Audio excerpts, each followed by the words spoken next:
What's up, YouTube? My name is James Gonzalez, and I run the podcast Cruising with Cresty.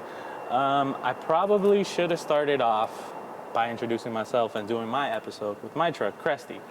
But as the podcast kind of evolved, I kind of decided to go with the drivers and kind of interview them and get their story. Because I was gonna take my truck and get shots, but kind of didn't work out that way. So the way I'm running it now is if you watch the podcast, I follow a driver, ask them questions about their ride, and we go on a cruise. So obviously, maybe a lot of people probably who are watching don't know who I am. And, my name's not Cresty. I don't go by Cresty, but the truck goes by Cresty. So I'm going to give you guys a little tour of my truck and pretty much give you a little take on me and what I do and how I got into classic cars, cruising, lowriders, whatever you want to call it. So, hope you like this episode. This is Cruising with Cresty, episode 3 with Cresty. So what's up, James? Let us know what you got going on this 1950. So, I have a 1950 Chevy 3100 pickup, 5-window. Original factory color, Seacrest green. That's why I named my truck Cresty. Numbers matching, pretty much put it back to how it was when it came off of the assembly line in 49, because I guess it would be built in 49. Dropped 50. So I don't know if you want to get a shot of the color. I didn't really do too much as far as customization. I kind of just tried to keep it simple, keep it clean, because a lot of my ideas came from growing up with my grandfather and checking out those cars. And a lot of his style was just keeping the car clean and classic. So that's what I did when I went ahead and put this one back together and brought it back on the road. I've had it for a while. And like I said, I didn't really do much to it but bring it back to factory. We did a 3-inch drop in the back because I kind of got tired of sitting at standard ride height. There's still a couple other modifications I want to make to the ride height. I want to drop the front 2.5 inches, and I want the back to sit 4 inches lower, just to give it that classic Cali, I guess you would say, lowrider look. When I was putting this together, the truck told me how it wanted to become, how it wanted to roll, and I didn't cut into the frame. I'm not going to cut into the frame, even though bags are cool. I like the way cars look with bags. I didn't want to go that route. I drive the hell out of it, so I don't really have to worry too much about anything breaking. Jose, who's on the camera right now, aka Rat, he knows we've had to stop and help a couple people out who are on bags, and I didn't want to have to deal with that. So just lowering blocks, and she's all OG. She still has the original heart, obviously, because it's a numbers matching car. OG 216. Again, the firewall is not touched. That's the original color of the truck, so we didn't touch firewall. Original 216. So, and it's still 6 volt. A lot of people do the 12 volt conversion.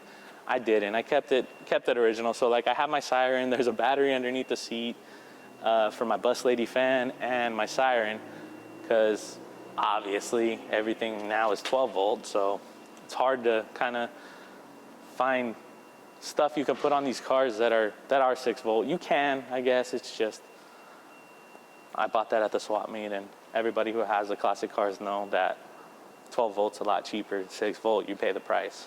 And a lot of my stuff is zip tied on because I don't want to drill into the vehicle. Try to keep that originality. And yeah,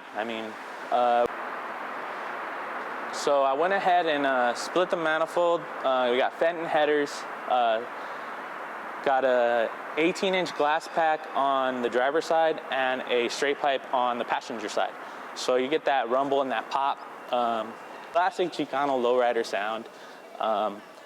It got a little boring when I had the stock exhaust on there, so I had to do that. Had to pay homage to my grandfather, who back in the day, If you get the shot of the plaque, OG Road King from Wilmington. So that's a little history on that. I myself joined the Surf City Classics. We're out of Huntington Beach, California, and I don't really know how to describe it, but I didn't even ask to join. It kind of just happened. I started to go to a lot of shows in the OC, hanging around with a lot of the OC boys, and it's really weird. They kind of just told me one day, I was asking, oh, like, how do you join the Surf City Classics?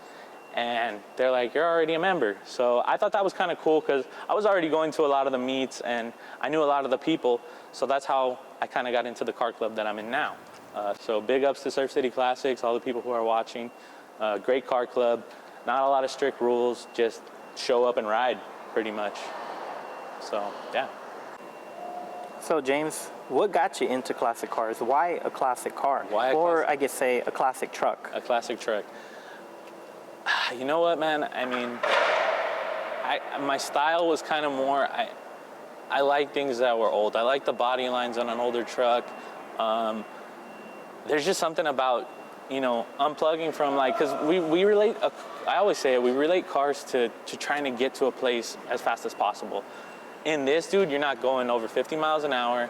And, you know, just, I mean, like the shifting, the not being in a rush, the unplugging, the feel of the steering wheel, it's just, it's uncomparable, dude. Like, I can say, like, I almost feel like what my grandfather, why he had the mad love and respect for the community.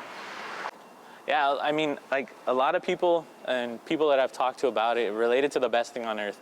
And honestly, it really is, dude. I mean, it's just the feeling of being in a classic car is like, it's indescribable, man. It's like, it's not like being in a regular car. It's just the, you know, from the, like I said, like the steering wheel, the shifting, you know, it's just makes you unplug, makes you relax. And I mean, for me anyways, it does. I mean, people have their hobbies and whatnot. And like I said, I mean, it feels just natural to me anyways. And I'm very lucky to be able to say that I've experienced it. And like the people, a lot of people say the haters and stuff. I mean, you give the haters the power that they have. The community is so tight-knit and everybody's so nice, willing to help you out. It's the camaraderie, I think, of low riding, of cruising, whatever you want to call it. It's just, the vibe just hits different, dude. It honestly really does. So I guess you can say it's just, you know, you and the machine, right? Because you're over here, you know, paying attention, listening to the car, any awkward sounds, shifting, watching where you're going. Because it's not like these new cars where you have all these devices that, you know, tell you what's wrong and things like that, right? Yeah, that's true. I mean, you have the stereo blasting a lot of the time, but you do feel the car. Like, there's no tack on here to tell you when to shift. It's all feel. It's all feel. And you know when something's off. You know when, you know, the car's not hitting its sweet spots. Like, I've had times where my spark plug wire comes off and, you know, one of the heads is not firing, and like, you just know. Like I said, I mean, I could have got a Camaro. I could have got a, you know, a tuner car. I could have went a lot of different ways. It's just, it's different, dude. I feel like it's a timeless thing. It never goes out of style, and it's just iconic, man. I mean, and to everybody, they have their own flavors. Like, no disrespect to any car scene. If you're out there doing your thing that you love, hey, more power to you. But this is what I love. So what's up, James? What are your thoughts on people that don't like to drive their cars, or, you know, what you can say so-called weekend warriors? What are my thoughts on weekend warriors? To each their own. I respect that if you have a lot of money into your car and you don't want to see it get hit or chips or anything like that, like, I get that 100%. That's your vibe. I get that. I understand that. Hey, here's to you for driving it on the weekend. I don't have that much money into my truck, so there's that. And also, hey, that's what insurance is for. I've been in accidents, man. It happens, you know what I mean? I've had people back into me. I've had people freaking run into me in a Tesla. That's on my TikTok. I drive it, dude. That's what they're for. I mean, you seen we were in downtown LA today. We went from, I'll let that car. We went from downtown LA and now we're on Hollywood. We're in Hollywood in front of the Whiskey A Go-Go. I drive my truck. I really do. To all the people who have the trailer queens, I get it. Again, I get it. But that's what these things are for. Every OG that I've talked to and everybody who's given me advice is drive your car. Because that's what they're meant for. That's what they were made for. These 216s, they'll run forever, dude. And that's why I still have the 216, because it's a freaking tank. Knock on wood, I haven't had that many issues with it. And that's what it's for, dude. They're there to drive. Like I said, the feeling that I get when I drive this car is, it's on a... It's pretty sweet. I mean, maybe that guy, that's what he's into, you know what I mean? Freaking banging through your gears in your Porsche. That probably was something else. I don't even know what. It might have been the Lambo, the Urus. That was, I think that was a Lambo. That sounded like a Lambo.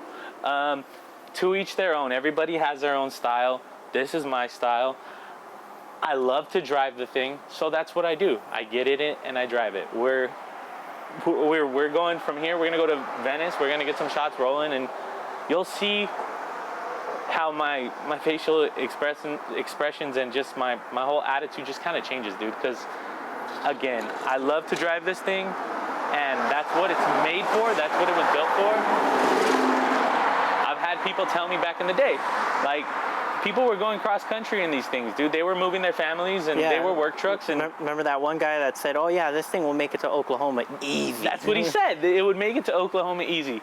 Granted, maybe there were flatter roads and whatnot back in the day or whatever, but dude, if somebody's telling me that an OG car will make it to Oklahoma, then I should have no issue going to San Diego. I have no issue going to Santa Monica, driving it around. That's what it's for. That's what they're for. And that's what I do with my truck. I drive it. Again, no disrespect to the weekend warriors, no disrespect to the trailer queens. That's your vibe. You know what I mean? You have hundreds of thousands of dollars into your car, then hey, yeah, you may not have the same attitude as I do, but I drive my truck. I love it. And yeah, I mean, I just love to drive my truck. For the people who don't know, all right, push to start was an old school feature. The key does not turn on the car, all right? See that little button right there? That's push to start, old school. Gotta get some fuel in.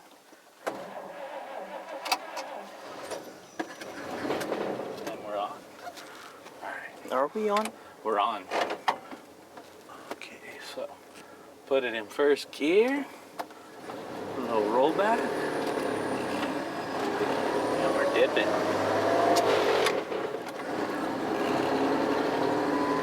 So give a little feedback on your car. How many gears? What's the terminology for it? What's it called? So if you're new and you haven't seen our episode with It's BQ, so this is a standard transmission, 3 on the tree. So this year came out with 2 transmissions. There was either you had the 3 on the tree, which is 3 gears on the column. A lot of people call it 3 on the tree.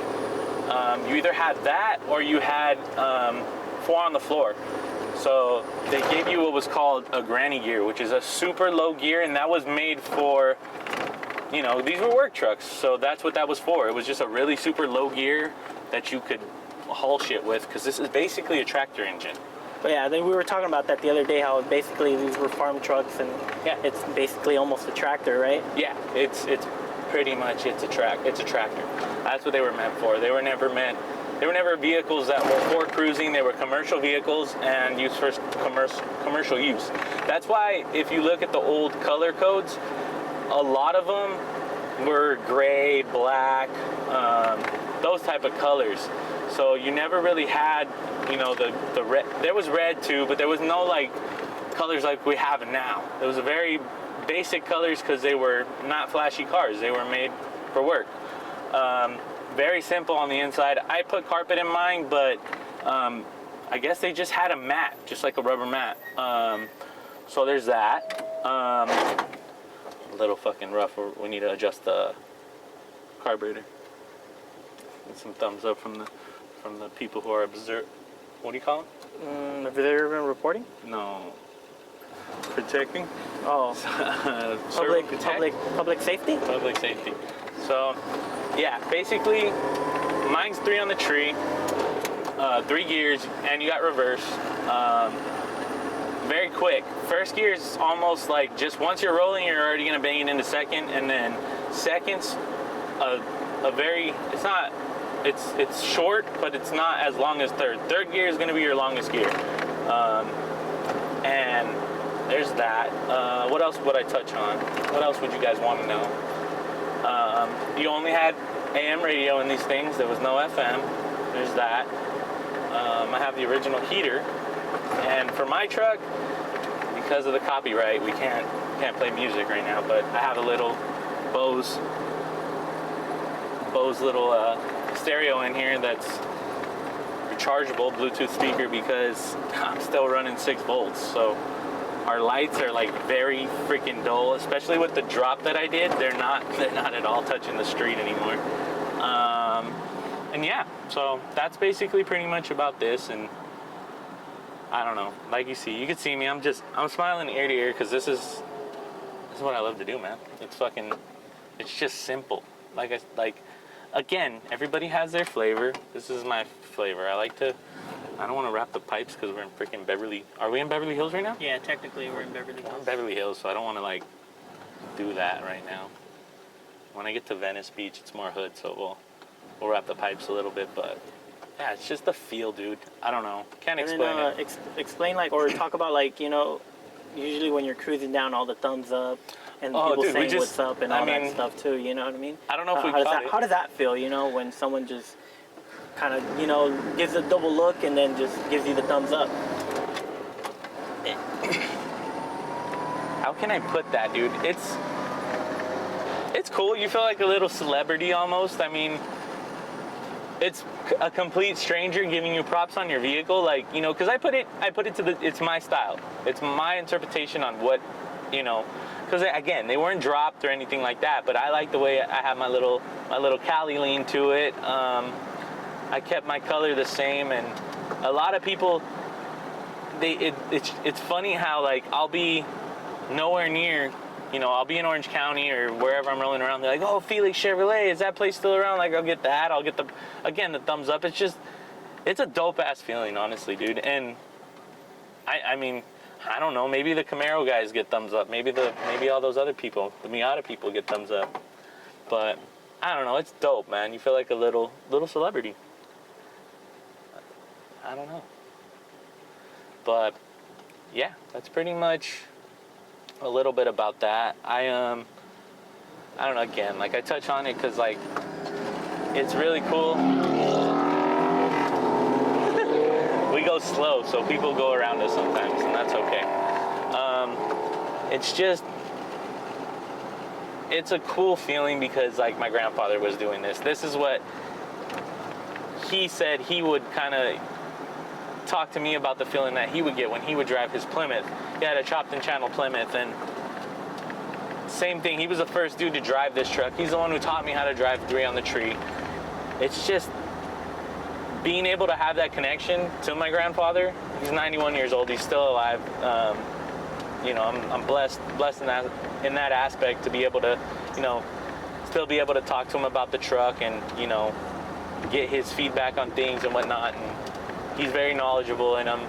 And it's a great feeling to be able to relate to that and to be able to carry this tradition on, because, I mean, a lot of people rip these out, rip the old 216s out, and they put 350s. And again, if that's your flavor, that's cool. But I really enjoy the vibe that I get from this truck the way it is, because you don't get that same pop, you don't get that same rap from having a 350 in it. You just don't. You don't have the 3 on the tree where, we're just going slow. If that's your flavor, that's cool. You know what I mean? I'm not in a rush.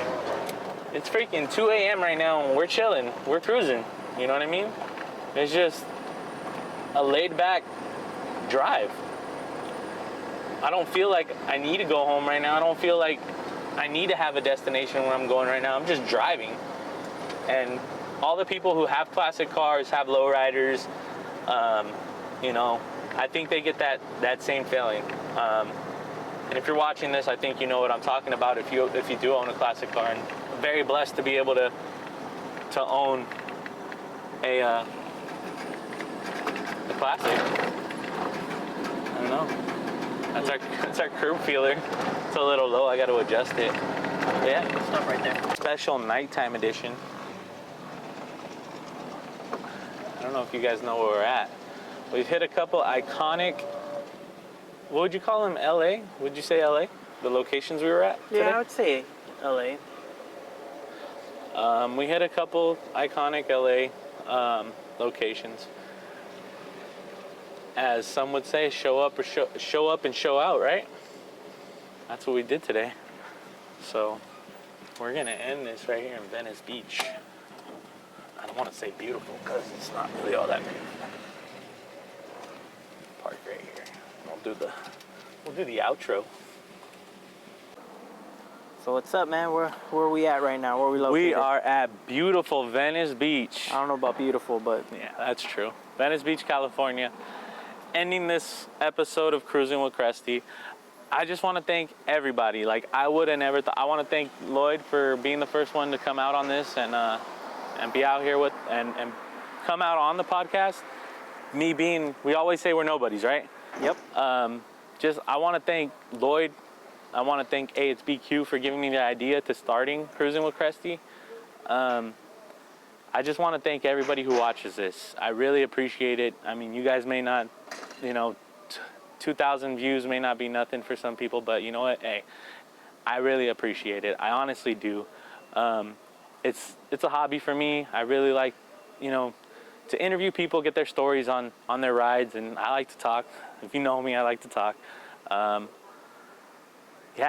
We appreciate all the love, support. Shout out to Vanessa, who does the audio. Shout out to Jesse for being in the background when we do our Unusual Friends podcast.